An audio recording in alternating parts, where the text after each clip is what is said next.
Tony Dunn, and not to it but to do it, brother. Let's roll. In a world where Carolina Panthers fans have an insatiable thirst for Panthers news and opinions, only one podcast roars ferociously. It's the C3 Panthers Podcast. Welcome in, Panther fans. We've got a special edition of the C3 Beatcheck tonight as we get ready to preview, or as we prepare for the Carolina Panthers to host the Indianapolis Colts. The Panthers are coming off of their first victory.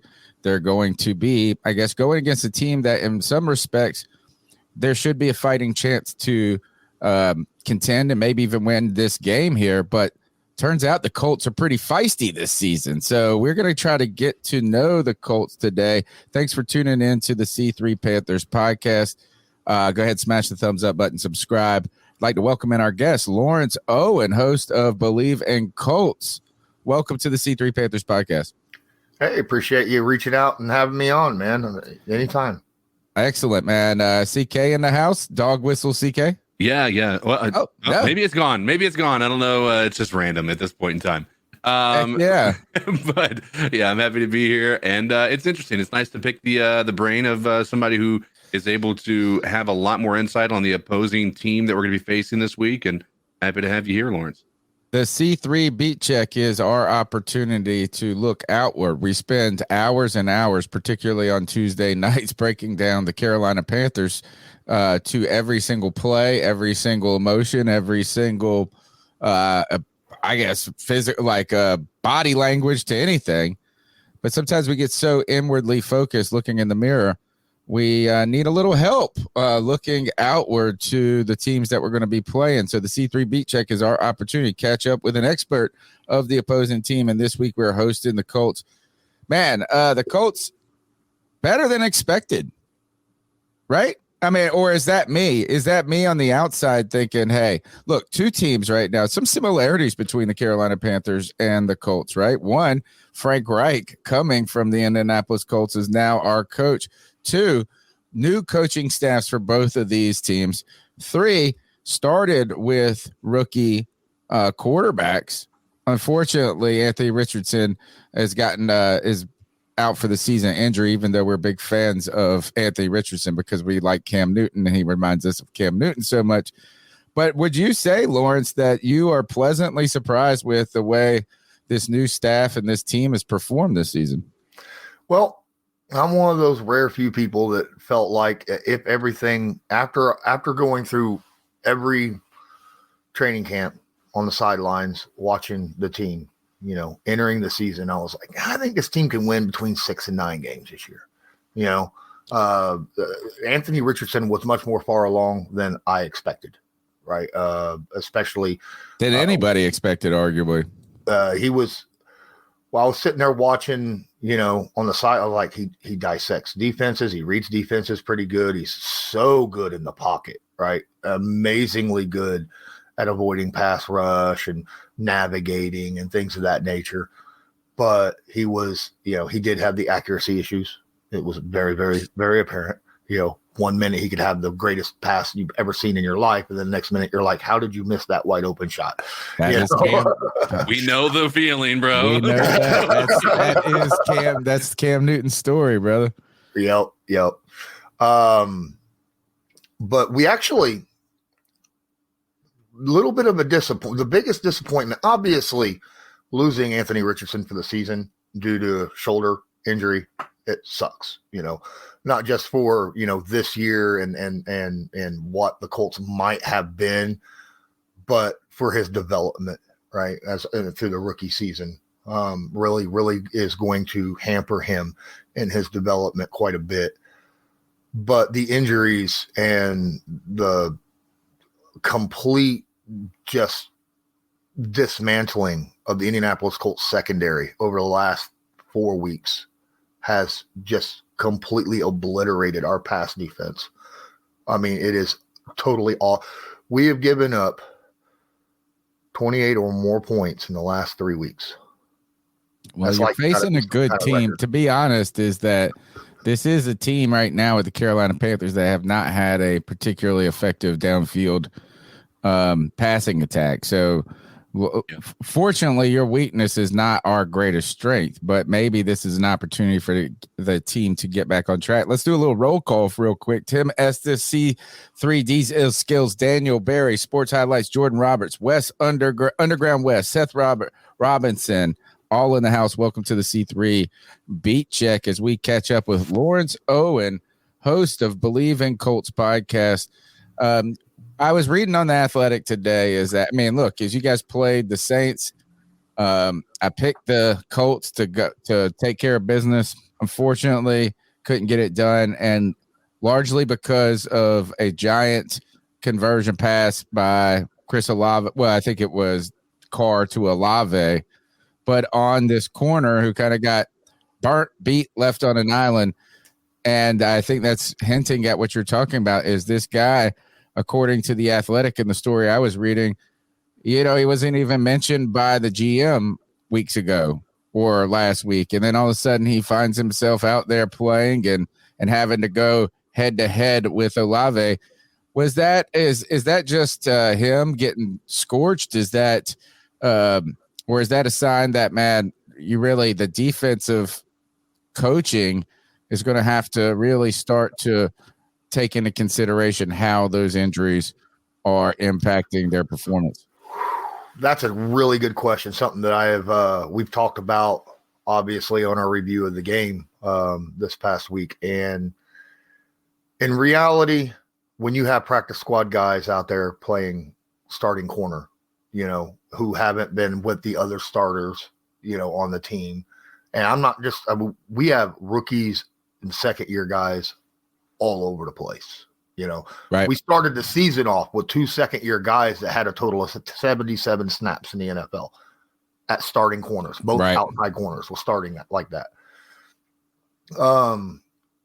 So we start off like that, and they were doing okay the first few weeks. They were getting to know each other in the scheme and getting to trust each other, and then injury happened, and then injury happened, and then injury happened. And now we got practice squad guys that we picked up off the street, being backups, and things of that nature. And no one knows each other back there. There's like 2 or 3 guys that you just don't know much about, and the rest of the team don't know them. They're still learning the scheme. And when you're playing a zone scheme, it's not like playing a man scheme. In a zone scheme, you got to be able to trust everybody around you, know how you hand off people from zone to zone, things of that nature. And when you're brand new like that, you're going to have massive breakdowns. Like we saw 3 or 4 really big coverage meltdowns in this past week against the Saints. And the question that you brought up, is it the players or is it the coaching? Because I guess kind of what I'm even asking is that at some point you have to recognize the players you have and that inexperience of them, the limitations of them, and you have to account for that. So, and you have to adjust your style maybe of defense. Do you see the Colts looking at this last game and saying, we got to be more careful here? I wish. Something else I said in our review, that Gus needs to realize these guys are young. They don't know the scheme.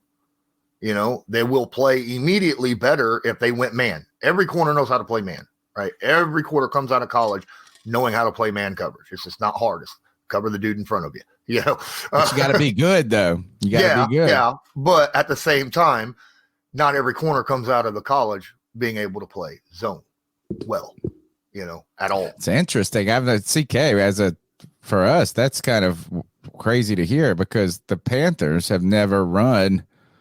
I guess we were trying to get to a man scheme in the secondary, but J.C. Horn has just been hurt for his entire career. We've been in a zone defense for like 20 years.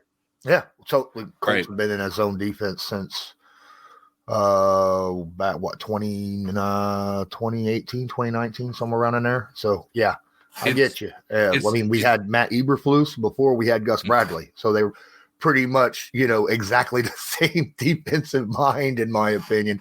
One's a student of the other. So it's interesting because we're both coming off of a similar situation with not having Stephon Gilmore come back to the team. Damn it! If it's a similar situation to us, there's always the conversation: was it that we didn't want him back, or was it that he didn't want to come back to the team because he was going somewhere else, maybe to make more money with Indianapolis, maybe be more competitive? And you guys are now in a similar boat, needing a secondary, and now he's down in Dallas doing Stephon Gilmore things down there. It's painful, man, to see him still go out there and ball out, especially him being a hometown fan of the Panthers, and not being able to get him on this team, especially with the injury things we had going on. I can only imagine how you guys feel being decimated just like we are. It's do you get the feeling that it was a Stephon Gilmore decision or a Ballard decision? Well, I talked to Gilmore in December of last year, and we sat down. We had a nice long conversation. He's looking to win a ring, right? So I am 100% sure that this was Gilmore went to Ballard and was like, look, can you do me a solid here? You're going to go with a rookie quarterback. You're obviously not, thinking of making a Super Bowl this upcoming season. You're going to be a lot of different changes. You're going to have a different head coach. Can you do me a solid and send me to somewhere where, they might have a shot, that have Super Bowl aspirations? That's where I'm getting that from. And Ballard's that kind of guy, right? I mean, the GM for the Colts, he's that kind of guy. He's like, you know what? Sure. And to be fair, a lot of Colts fans are upset about that. So you shouldn't have let him go. Should have just kept him. But that speaks volumes to other players in the NFL during free agency, right? If a GM not only is willing to pay, was he still under contract? Huh? Was he still under contract, or was he? Oh, so he did a 2-year deal with you guys. Yes. Okay. He was under contract for. He was signed last year for a 2-year deal. Okay. And so if a GM is willing to, hey, you don't want to be here, you want to go to a contender that's going to utilize you, maybe go get a Super Bowl ring. Particularly when you're like a Hall of Fame corner almost, and like that's doing a tip of the cap to a vet that's been in the league. Exactly. So I don't understand. I mean, I get that hurt our secondary massively because Gilmore last year played solid. He's playing solid again this year for the Cowboys. I feel like he played well with the Panthers, while he was there. Oh yeah. So, I mean, he's great, dude. He's a great player. And it's like, he's not aging out yet. I still am unconvinced that that it was a money thing in Carolina. I'm still, maybe it was, but like, I feel like that's always been on his agenda, is to be on a good team and get paid. Yeah. So, yeah. All right. I got to ask you this before we really get into the nitty gritty of how this matchup could look. Have you succumbed to the gravitational pull of Gardner Minshew's drip? I like Gardner Minshew. I like he's got a great personality. Yeah, dude. He's like, I call him White Cam, and not because everybody's like, he's not Cam. He's not Cam. No, not the play, man. The swag, the drip. Yes. God, he's got great style. He's cool as shit. Yeah. I mean, and he balls out, dude, for who he is. Yeah. I mean, you tend to forget, though, he's like 6'1" or 6 foot, something like that. He's not a very big quarterback. He's not a big guy back at the quarterback position. But you can see the confidence that he has when he's back there, behind the line, in the huddle, things of that nature. Even when he's talking to reporters, you can see how much confidence he has in himself and his ability. And I like it. I like that confidence. You have to have it if you're going to play quarterback. You can't play scared. Nope. You absolutely cannot. Right. Even if you're not great, you know what I'm saying? Is like if you're not, and look, he's not going to be the greatest quarterback, but he has outplayed a lot of dudes in this league. Oh, yes. In some really interesting situations. He just has two problems. That one, is he a gets little flustered bit of an issue. sometimes. When he gets flustered, he starts looking down and around. Yeah, a little bit. When he's trying to avoid sacks, he's not looking downfield. He's looking for an escape route. Yeah. Right. It looks like Baker Mayfield in those moments. Yeah, and in that type of situation. And the other thing right now, I don't know if it's the turnovers he's had the last 3 weeks. I don't think that's a traditional thing for Minshew, right? No, because they've been late. You've been trying to come back, and it's like you have to force it downfield. Like, so I think one pick was like 2 weeks ago against the Browns, and that was right after they had just come back and taken the lead. He had a couple fail on him in that game. Yeah. But he's had like 4 strip sacks, right, in the last 3 weeks. So that's an issue. Yeah. He's got to protect the ball better when he's maneuvering in the pocket. But his biggest issue, in my opinion, is in order for him to throw with any kind of power, he's got to be able to step up into the throw.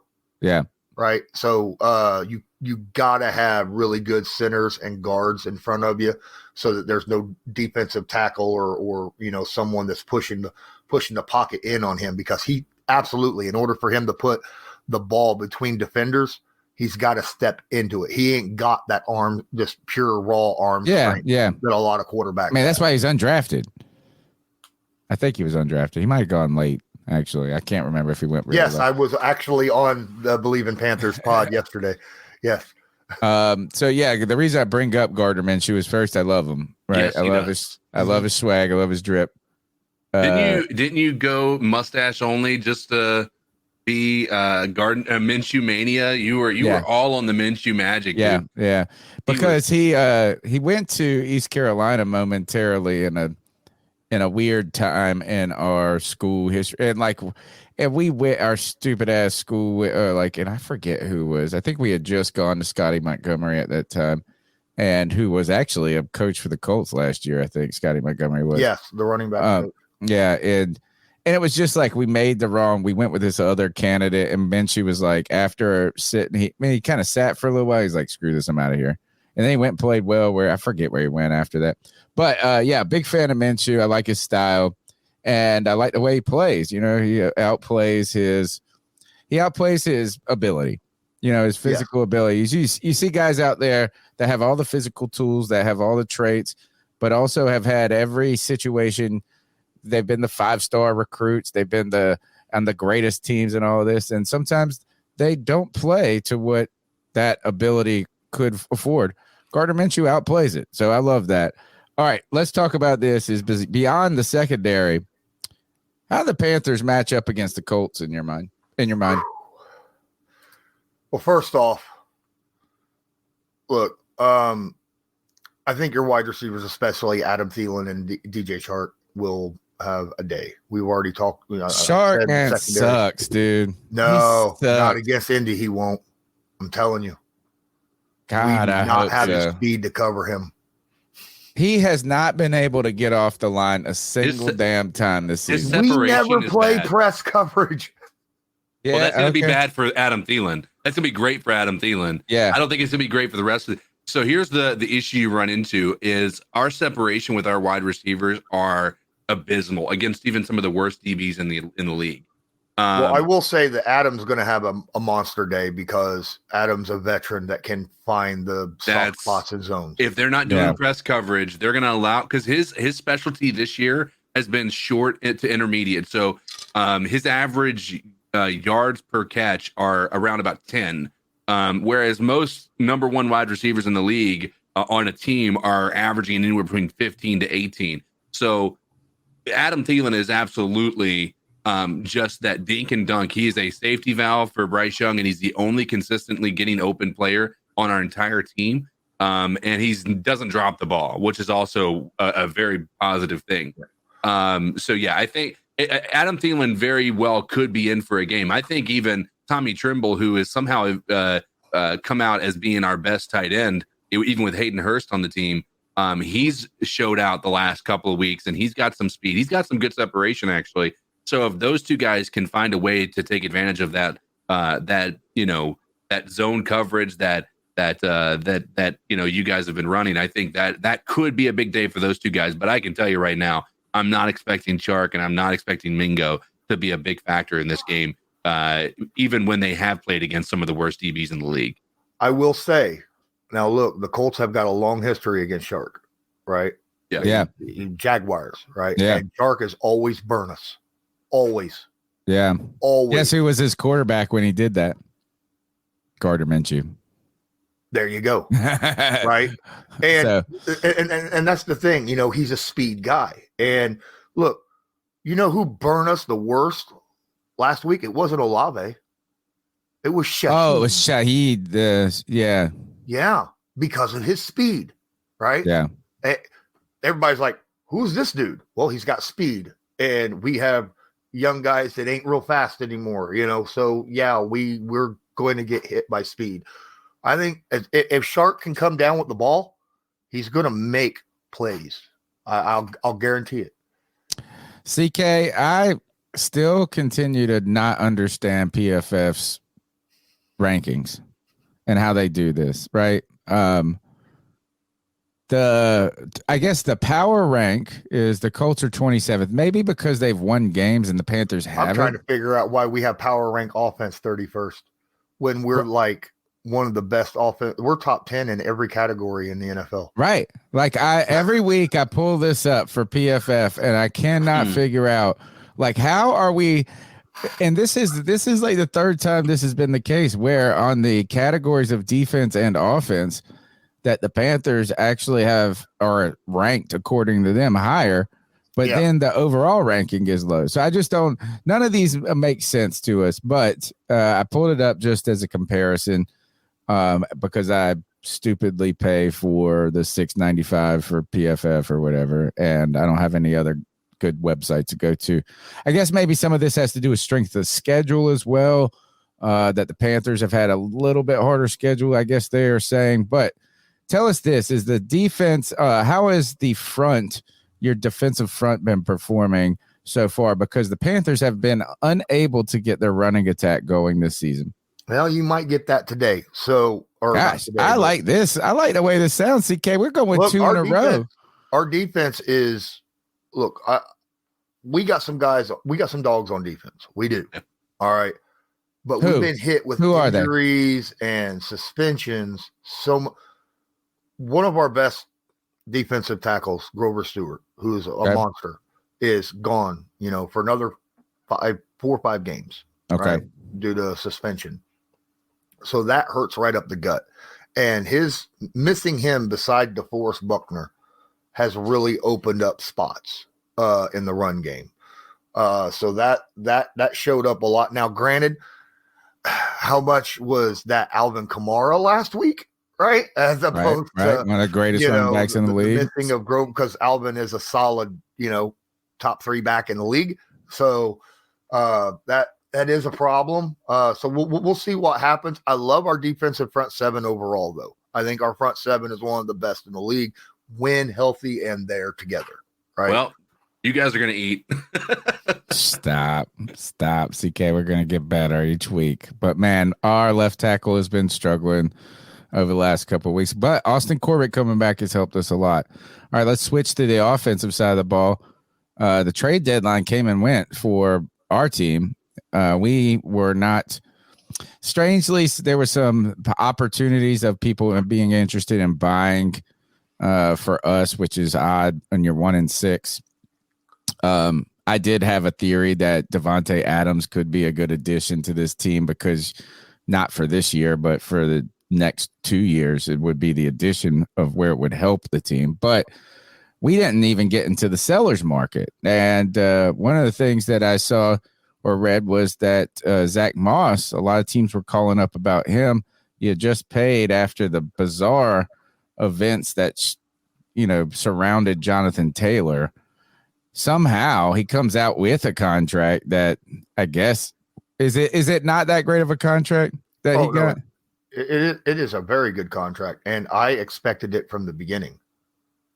So why did it have to be so acrimonious throughout the process? Because national media has got to have a storyline to focus on. Okay. That's what it was. The pup list thing was strange. Even Jonathan though. Taylor came out and said, I want to be an Indianapolis Colt. Chris Ballard came out and said, I want to sign Jonathan Taylor to a contract. This was back during training camp when all this was at its highest. Yeah, right? when there was the national media gets overlooked. 2023 wasn't a good year for the Carolina Panthers, but I'm trying to make 2024 a better one for myself. Get started on your resolutions with Factor so you're ready for the new year. Factor's ready-to-eat meal delivery takes the stress out of meal planning and sets you up for success in the new year. Skip the grocery stores, prep work, and cooking fatigue. Instead, get chef-crafted, dietitian-approved meals delivered right to your door. With over 35 meals to choose from per week, including keto options, calorie smart, vegan plus veggie, and more, plus over 55 weekly add-ons, you'll have a ton of nutritious and flavorful options to kickstart your resolutions. Skip that overpriced takeout trap. Factor is cheaper and way more delicious than takeout. Get chef-crafted, restaurant-quality meals delivered right to your door, and they're ready to heat and eat in just 2 minutes, which means more time for you. Head to factormeals.com/C350 and use the promo code C350 to get 50% off. That's code C350 at factormeals.com/C350 to get 50% off. Looked all that stuff. Right? They ran with that Irsay quote. Yep. Which, you know what, is that, to be honest, and to be fair to Irsay on that, it's the absolute truth.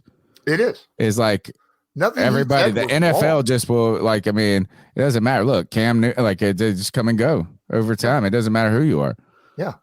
I mean, should he have said it at the time? Right. Not the most diplomatic. Probably not. But, nothing he said in anything, even when it came out and he was talking about the CBA and the running backs and their agents wanting, to change the CBA and stuff like that and have a new, and Irsay's like, that ain't happening, and no, it's not. One position group wants to get all the owners and the NFLPA together to renegotiate a contract that is already set in stone until like 2026. That ain't happening. And that's all he said. And everybody wanted to throw that in and say, well, Irsay don't want to re-sign Jonathan Taylor. Taylor's name wasn't even brought up in that, Right. It just happened to have been a coincidence that it was that, it was the running back market that it was being talked about. And it seemed like Jonathan Taylor's agent took exception to that. And maybe he ran with that narrative, even though Jonathan Taylor's name wasn't mentioned either. Jonathan Taylor never said anything. That agent, he just signed before then. And all that agent was doing was trying to get focus on Jonathan Taylor to try to get, he was doing his job. Right? Of course. Flat out. He was trying to get Taylor the best contract he could get, whether it was in Indy or somewhere else. And that's all that he was focused on. Yeah. Yeah, this is, I think you guys have an incredible running back room. And I think what you've done with that running back room is exactly what some of the best and most prolific offenses in the past decade have done. When you look at Alvin Kamara and Mark Ingram, when they were just a two-headed beast, then you had Freeman and Coleman in Atlanta, they were just unstoppable. Then you had and D'Angelo Williams. You had Ezekiel Elliott and Pollard there in the last couple of years in Dallas before Zeke left. And when you see these guys, when there's a sole back that's the sole focus, these guys don't last super long. You can't have everybody that's like Christian McCaffrey. And Christian McCaffrey, clearly when he was here, he was the only focus, and that didn't help his career. He went to San Francisco when he wasn't the only guy doing anything, and he's able to flourish. I think you guys have a great situation. It's always going to be a concern with Anthony Richardson. With the injuries, it seems like it's one of those things that he's struggled with injury throughout his entire career, through college, everywhere. If I'm being honest, my fear for him is his shoulder injury. It's not on his throwing shoulder. It is. Yeah. Cam Newton's entire career was devastated after a shoulder injury. Well, I did talk to Pro Football Doc about that as well. And he said, because it is not a rotator cuff issue, shouldn't be an issue. It should not have any AC. effect on is that AC ability. joint? Yep. Okay. To follow up on what CK is talking about with these running backs, was it that did it just come down to the fact that what CK is talking is like being able to have this rotation of two really good players was just turned out to be more valuable than the offers that they were getting for Zach Moss? Probably. Because I heard like most is a day 3 pick that people were offering. Why would you do that when, the dude was literally like 2 weeks ago, he was second in the, maybe still second in the league in rushing right now. Yeah. Right. I mean, and that's not Jonathan Taylor. That's Zach Moss, right? Yeah. Who even missed week 1 due to a broken arm. Right. So why would you do that? Why would you do that? Minshew, man. Minshew Magic has got some weapons, though. That's what it is. And you struck lightning in a bottle with a guy that can catch anything and everything thrown his way in Josh Downs. Tell us a little bit about this rookie. Where did you guys select him? And how has he performed to this point? And how is actually this? This might, CK, the way he's talking about us on their defense, the scary part is, oh gosh, they could put up like 40 against us too. Yeah. What if this was like a shootout? I would be so happy. Like, we haven't had any excitement here. That's what we want, man. The most disappointing thing about this game is not having Anthony Richardson. Like, that was the highlight of this season, was that Bryce Young was going to get to go against every single rookie quarterback of the top 4, just like you guys were technically, because you were going to be facing Bryce Young and then a row too. We played Stroud last week. We would have taken Richardson. What a great storyline it is. But this Josh Downs kid is just slaying it. Where was he selected at? 3rd round. CK. I know. I know. And that's, listen, and Ballard, when he drafted him, he's like, I think we got to steal the draft. Yeah, because him and Reggie Wayne both said that. Reggie Wayne said he thought he was the best receiver at the entire combine. Yeah. Jeez. I wonder, let me ask you this, because, I mean, Ballard seems to get a lot of players in the later rounds. I don't know how he hits on that first round, but he seems to get the players that continue to contribute all the way through their rookie contract. They start. And even if you want to talk about that linebacker that you guys had to let go to the Giants, he's been playing. Okereke, whatever it was. I remember that from Pat McAfee announcing his draft that year. His name, but exactly. Okereke. And but I mean, even with that, like, I mean, this guy was a 2nd round, 3rd round. I can't remember exactly where he was drafted, but he's a contributor and he's doing well on the Giants, who's not a great team, but. I mean, Ballard seems to do a great job of building a team. It just seems like bad luck has hit you guys more often than not. Do you feel like Ballard is continuing with the fact that the success hasn't been there? Is he next in line to possibly leave the Colts? Or do you think that just because he's been able to hit on these diamonds in the rough later in the draft that he's going to stick around for a while? See, that's an interesting, that is a very heavy question among Colts Nation. Okay. You got a very heavy split in the fandom for Indianapolis with the Chris Ballard. Because you look at it, Chris Ballard, and you go, no division championships. Right. Losing overall record, right? Over the period of time. Can't get a quarterback right. So there's a lot of push we need to move on from Ballard. But you look at his drafting. Oh, and free agents. He doesn't do trades, during, the trade deadline, doesn't go after anybody. He's boring in that regard. Yeah, he's in free agency. He doesn't make any splash signings, during free agency. But when it comes to the draft, he is absolutely a dog, right? He is very, very good. That's what I want. Both of our impact players are 2nd and 3rd round players. Yeah, like that. We know nothing about this. We'll get those 5th rounders like Bobby Okereke or Zaire Franklin, who right now leads the league in tackles and tackles for losses.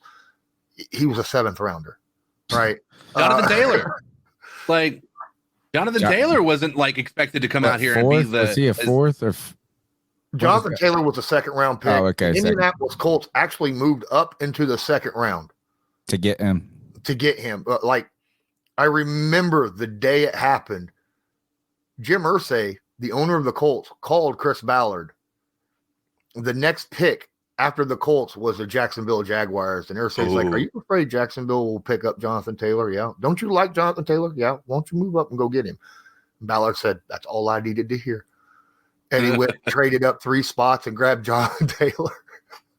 We don't know anything about that. Our second, third, fourth, everything after the first round for us is usually cut in 2 years. We got Michael Pittman Jr. and Jonathan Taylor in the second round in the same draft. Yeah. Yeah. And so it's incredible. The funny thing is Downs is killing it. And you said he was a third. And we let Mango.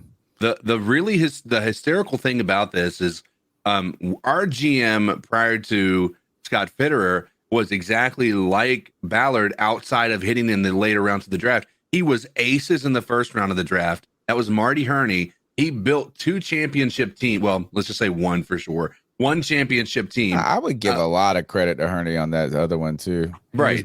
Yeah. So he's built in championship caliber teams, but he was never one to go out and get. We never traded. We never went out and big free agents. Got free agents ever. And we always got Hall of Fame first round picks though. Dude, it was crazy. And it was for 10, 15 years. We had these just first round draft picks that were just hit every single time. Just got 10 years. Peppers, be a Panther. Luke, we had gross. Gross. Beeson. It was the list just keeps going. Unreal list. But he couldn't hit in the second, third, fourth, fifth round to save his life. But he was able, but he didn't do this. He's the same way as Ballard in that regard. And we haven't had that. We haven't had a GM since that and that's only Fitterer, who's been able to hit on the first round, second round, third round, fourth round. None of it. It's just, I can't even tell you how many times it's been awful. How many drafts he's done, and I can't even tell you where the majority of those guys are anymore. And it hasn't changed since we got Scott Fitterer. Diesel's skill says a 2025 conditional 6 round pick for Colts GM. We'll throw in Bo Rounds and Scott Fitterer. All right. We're worried about this passing attack because the Carolina Panthers secondary is really beat up, right? Really, really beat up. And similar to what you guys are going through, we're playing with CJ Henderson, who, even though he's selected in the first round, he has not been awful for the Panthers. I know he's been on the ass end of a couple of plays but Panthers fans are hard on him. But thank God we got him. In some ways, without him, it would be miserable. But we've got some problems back there. Hopefully, though, bring him back. I think Xavier Woods is back. He was back last week. We're going to have Von Bell back. Von Bell looks like he's going to be back. So we could be improving in the safety position. So we'll be watching that matchup too. This could get heated quick. I tell you, one thing is not. Go ahead. How good is Troy Hill? I mean, he's got our only interception, doesn't he, of the entire season? He's a kind of he's one of those guys that is a veteran player that you add to your team and you're pleasantly surprised with. Okay. Right? It's like, man, this guy, you're like, oh, they go and get him, and you're like, what the hell's this guy, a 32-year-old, gonna do? And gonna handle Josh Downs? No. Sorry. Yeah. We're going to have to really have a lot of over-the-top help for that. Really, though, here is the thing. This is how we're going to slow your passing attack. We're just going to let your running backs walk through our defensive front, and you won't need to pass. That is what's happened. Should have happened last week, but we went away from it. Yeah, you didn't give the ball to Jonathan Taylor in the second half because of the flow of game. So let's move to this. Let's talk to quickly, and we'll finish out with this kind of last the coaching staffs, right? These coaching staffs are interesting because one, I said there was a lot of, at the beginning of the show, we said a lot of similarities or some similarities in storylines from Anthony Richardson and Bryce Young to new coaching staff with Steichen and really all of those Eagles coaches have impressed me. Even the weird dude in Arizona has outperformed what I expected. And then we have this connection to you with Frank Reich. and maybe I'll start with this, is do you think that Frank Reich worked well in Indy because I feel like he's just a guy that kind of is just so nice that just gets along with everybody. And this is an outside perspective from the Colts. I feel like Ballard's got an ego. And I feel like Frank Reich can work with people that have egos.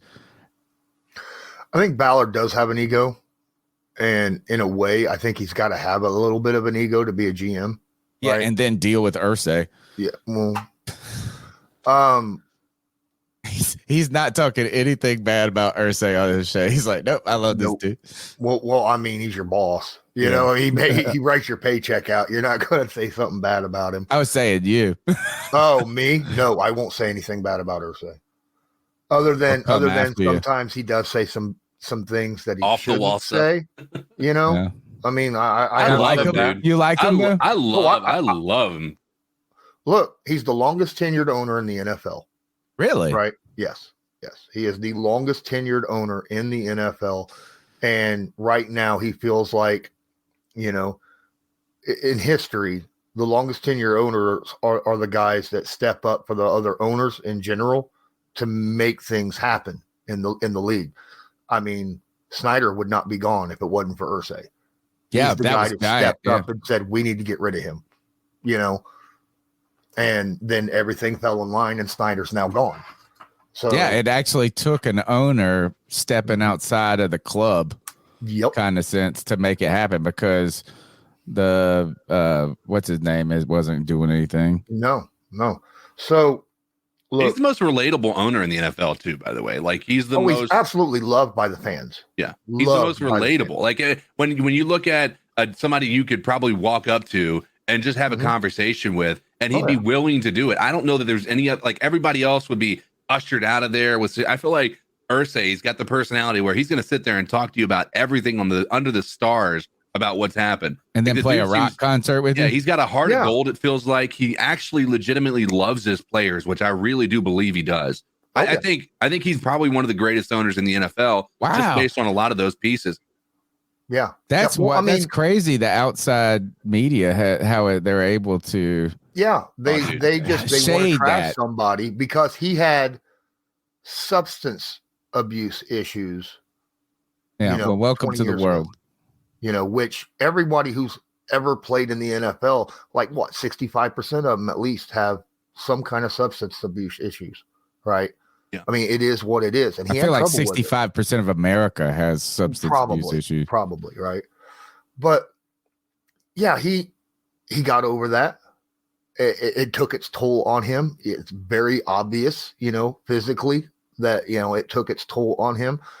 But he's became a very beloved owner with the Colts. That's awesome. You know, I mean, you think about he was willing to pay $25 million to send an orca from one side of the country to the other, you know, just because, you know, it was the end of their lives. Right. Right. I mean, what can't you not love about someone that's willing to put that kind of money out for an animal that you don't even know anything about? You know? I think it's also worth agreeing that the Jonathan Taylor situation, if Irsay didn't have to deal with the idea of a cap, he would pay every single one of those players as much money as he possibly could. I have no doubt in my mind about it. I don't think it's a matter. A lot of people want to make it out to be like it's these owners against these players. It's not usually. There's a salary cap that's involved here that they have to play chess with. Like just because this ain't baseball, right? There isn't this infinite amount of money going around that's going to allow them to just pay every player what they wanted. If that was the case, then Kansas City would be stacked with people across the board because nobody would want to go play anywhere else because they could just chase rings at Kansas City. I don't think that it was ever an issue with Irsay not wanting to pay Jonathan Taylor. It's just a matter of trying to find a way to play chess with the amount of money that he's going to need and the amount of signings they're going to have in the next 3 or 4 years. I think the biggest issue with signing Jonathan Taylor was the fact that we only won 4 games last year, and he just came off an high ankle surgery, right? Which he still was injured.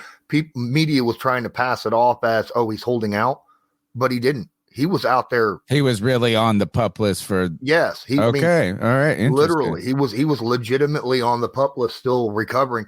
I mean, when the Colts gave him an offer to go out and seek a trade just to kind of see the market, right? Right before the season started. Think about this. When you're on the pup list, you're not allowed to work out for anyone, not even a team, nobody. And you're out here trying to get on, look for a trade partner. If he wasn't hurt, he would have went and took that physical and got off that pup list before he went out there so he could do workouts for other teams. Right.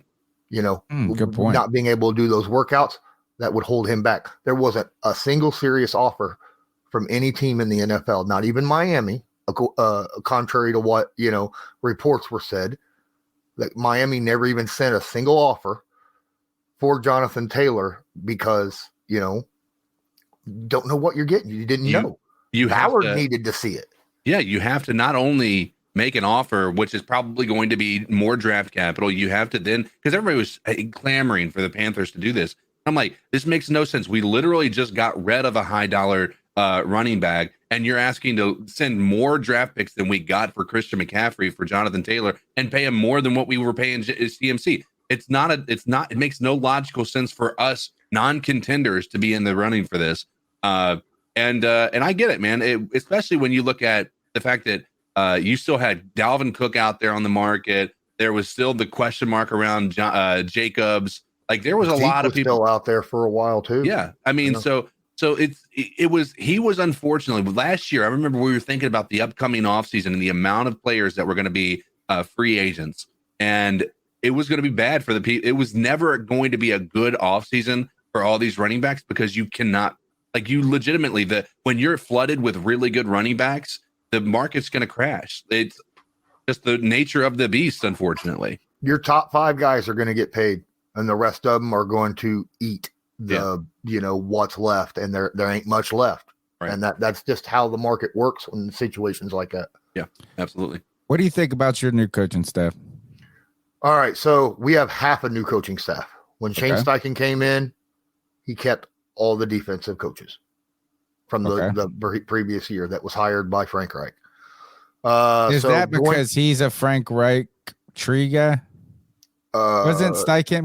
No, it's not Steichen. And Frank Reich knew each other from San Diego. They coached together for 2 years. Okay. It was my paisan, the guy, the Sirianni that was with Frank Reich, right? Okay. Yeah, Sirianni was under Frank Reich here in Indy. And, so it's like a big triangle there.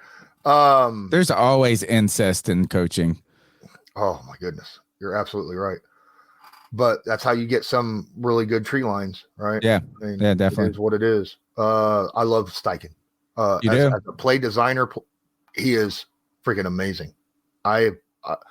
This year, I have seen things I've never seen before.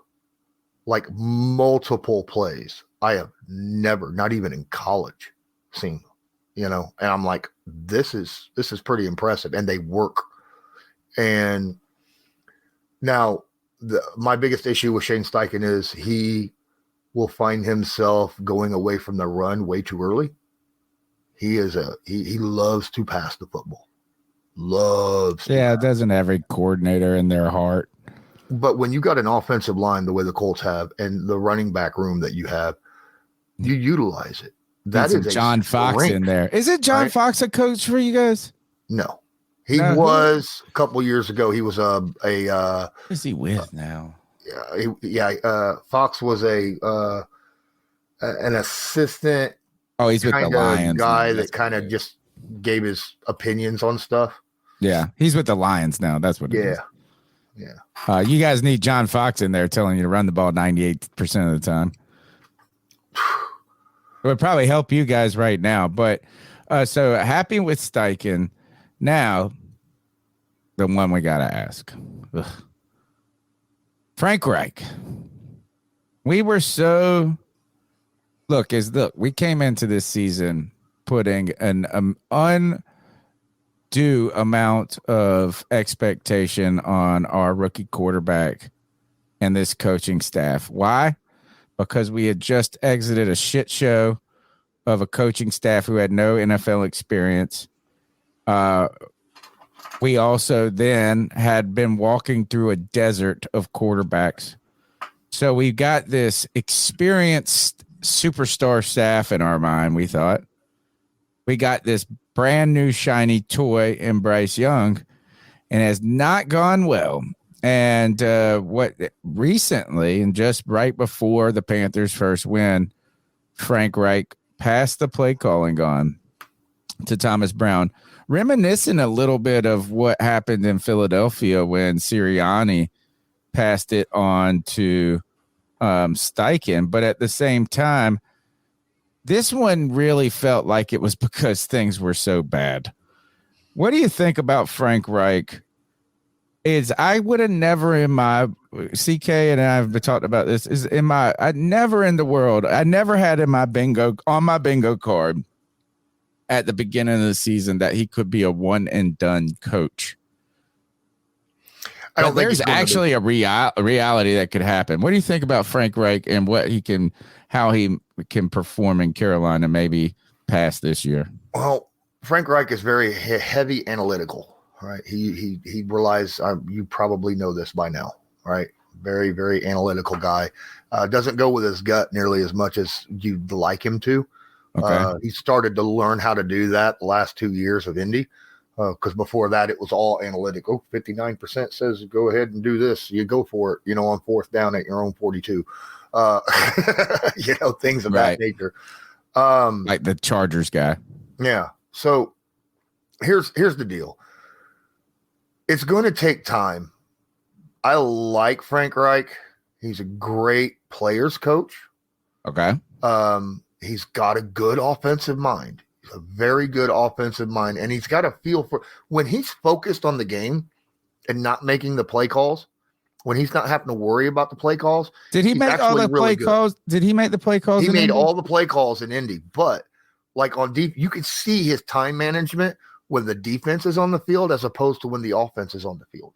Right? Yes, he's had problems. It looked like, and I hate to say that is because it felt like he was a slightly underwater, overwhelmed. Yes, and this I think is a positive move for him to step back, but you can see it on his face. He doesn't want to. No, he won't. I mean, if you've been pulling the trigger, so to speak, for the last how many years, right? And now you're handing the gun to you're the guy to your right. I mean, that's something you don't want to do. So this move could benefit us, but he needs to. It's a situation. He coaches better when the play calling isn't on it. He still can draw up the plays. He can still help make the game plan. You get all that stuff situated prior to the games, things of that nature. I think he's good at all that, but he needed to find someone he could trust to make the play calls. And, he had that in Indy and Sirianni, but then Sirianni right off to, Philly. So, didn't have that no more. This makes me feel good, CK. Right. Like, is that are you taking this in a positive way? Because I was worried that it was like was falling off the rails already, but this might save Frank Reich like it saved Sirianni.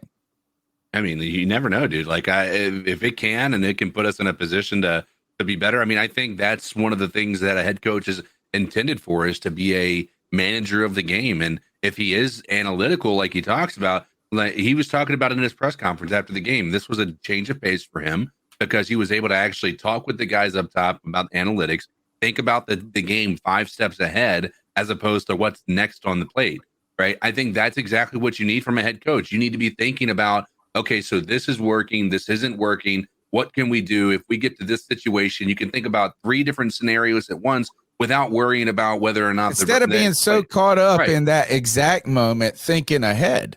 Exactly. Yeah. And, we saw this, Lawrence, is that there's been, I almost think that Frank Reich's too honest too. Like he just says exactly what happened. And you almost need to, you don't have to lie, but lying through omission could be okay sometimes. So he says, it was like a Oh, that was on me. He was like, I mean, he does, which I like that he's fallen the sword for everybody. He was like, yeah, I called a play that was specifically for Adam Thielen, and he wasn't on the field. And we're like, he did that with us too. Yeah. But you don't got to tell him that. You could just say it was a miscommunication. Right. Or what was the other one, CK? Oh, he forgot Terrace Marshall Jr. was on the team. That one was a fun one. But yeah, you don't have to say you don't those want to things. share all the information because it makes you look really bad. Yeah. You could I'm a oversharer too. I'm too honest sometimes, and that can, sometimes at least you know where you stand. All right. Well, that's kind of cool stuff with Frank Reich. And I did have, was there any other question? There was one other thing I wanted to ask about Frank Reich, but now it's escaping me. That does make it sound good that him taking a step back could be good for the development of him as a coach. I think if he would have had the ability, if Shane Steichen hadn't went to Philly and he was able, or not Shane Steichen, sorry. If Nick Sirianni. Thank you. So many guys are coaches now. We got Matt Eberflus that left the Colts and became a head coach, and Sirianni. But Sirianni's a Paisan. He's an Italian kid. That's what we like about him. So if he had still had Sirianni, I think he would have probably passed it on to Sirianni. Right? Colts fans were clamoring for it. We could see it. We was like, look, you have too much on your table. We knew he needed to give up the play calling. Not that he was doing bad in play calling. It's just it was affecting his ability to manage the game. The team. Yes, the whole thing. I agree. Good. This makes me feel awesome, CK. Yeah. Oh yeah. Like I said, that's what I'm hoping that this is going to continue to be a positive. So I think like I said, I'm not ready to write off Frank Reich's Carolina Panthers head coaching future. Quite honestly, I think that he could be this move could very well propel him into what his head coaching career should have been in Indianapolis. It's a good possibility. And you also got to remember, look, all right, you got a bunch of young guys and bunch of guys thrown together that are just meeting each other for the first time in this past year, right? They all got to get to know each other. Frank's got to understand, the quarterback fully 100%. The quarterback's got to understand his offensive line and his receivers and all this stuff. This isn't something that just snap overnight. Yeah, but the NFL doesn't wait very long. I know. And, but even if it's wrong, year, right? You need to give he brought it up that he was still getting to know the staff. Yeah. While he believes in these guys, and he's like, I hired some people that I haven't worked with, and so they're like, it's like their habits and their style or they're learning. So that's a great point. All right, man, we're approaching an hour. So, man, thank you so much, man. You've been so generous with your time, Lawrence. I know you have a ton going on your own podcast and your own, I hope your wife recovers swiftly, by the way. Can you tell our fans how they can find your work? Because what they'll do is they're going to go and track your stuff down over the next couple of days, and they're consumers. The people that listen to our show are the ones that listen to everything. Like we don't got the casual. They're the ones that go and they'll be like, well, did you see this guy in the background of this picture? So they're going to come to your podcast. They're going to listen to your stuff. Tell them where they can find it, what you're talking about, when the next episode's coming out, or what you guys are doing for the game, after the game, next week and beyond. So you can find me on Twitter at Colts_law and Instagram, but I generally, and I'm not on Instagram nearly as much as I'm on Twitter. My YouTube channel is Lawrence Owen, spelled just like this, but you could type in Bleav in Colts or Colts Law. You will find my stuff. I do a lot of film rooms. Oh, nice. I got my co-host is a former starting NFL guard, and so I've had lots of co-hosts. I've had DeQuell Jackson as my co-host. I had Rodney McLeod last year was my co-host. He's starting safety for the Colts. Now he's a starting safety for the Browns. And yeah, so that was an interesting situation, right? My former co-host was playing against me 2 weeks ago, and I was like, don't hurt my guys, guy.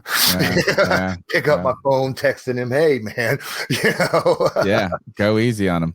But we will definitely be getting into a lot. It's Wednesday. I generally start getting heavily into the week on a Thursday. Okay. Right. So starting tomorrow, I will be having a bunch of stuff starting out Thursday, Friday, Saturday on my channel for Bleav in Colts and Colts Law, breaking down the upcoming games. So this was fun. I appreciate it. We might need to get him up with Cody next week to do a crossover film review. Yeah, I think that'd be a good idea. I mean, to be able to do a breakdown of all of it, you know what I mean? Like, you're kind of looking at what happened from both sides of the ball on some stuff. That would be awesome. All right, man. Thank you so much, Lawrence. This is the C3 Panthers podcast brought to you by CarolinaCatChronicles.com, where we're here every Tuesday night. We're in our 11th year. Haven't missed a week yet. Now we've had to move it a couple of days and shift it around every now and then. But the C3 Panthers podcast is rocking and rolling for you guys. We do it because this is the community that we love to hang out with. We do it for fun. And we appreciate everybody's time and listening. CK, thanks, man, for taking the time out. Lawrence, thanks for hanging out with us tonight. Let's get the heck out of here.